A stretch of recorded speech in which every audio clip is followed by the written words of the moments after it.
ना, वो डरते नहीं थे, वो डरते नहीं थे। साहस उनमें पहाड़ तोड़ने जितने था, साहस पहाड़ तोड़ने जितना था।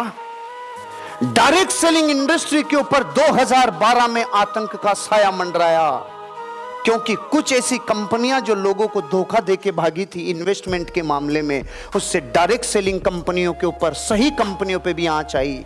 तब तक भारत देश में पैरामीटर नहीं थे, कौन सही कौन गलत उनको पता ही नहीं था।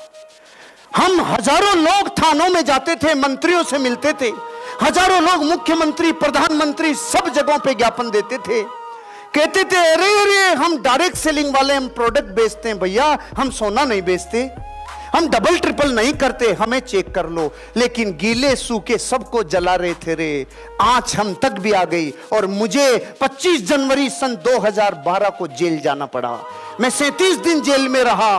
पूरी दुनिया ने मुझे कहा अब तो छोड़ दे, अब तो छोड़ दे।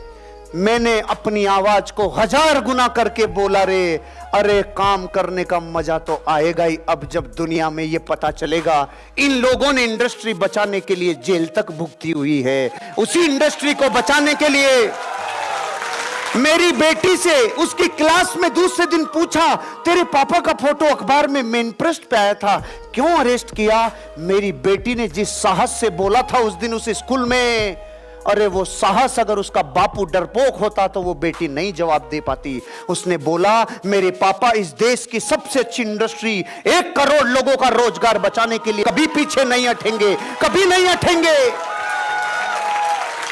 लोगों ने कहा अरे अरे अब तो नहीं होगा, अब तो नहीं होगा। अरे सुन, उसके बाद तो मैंने मेरे घर के सामने 8x4 का बोर्ड लगवाया कि मैं करता क्या हूं।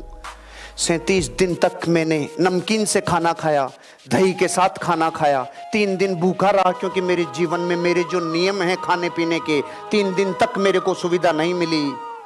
लेकिन मैं रोया नहीं, मैं घबराया नहीं, मैं अपलाइन को गालियां नहीं दिया, मैं मैनेजमेंट पे नहीं चिल्लाया। जिस धंधे ने मुझे पूरी दुनिया में जनवाया है, जिस धंधे ने मेरी रोजी रोटी बनाई है, जिसने मुझे जर्रे से आफताब बनाया है, अब इसका कर्ज चुकाने का टाइम है। हर्षवर्धन जिंदगी में कभी पीछे नहीं हटेगा।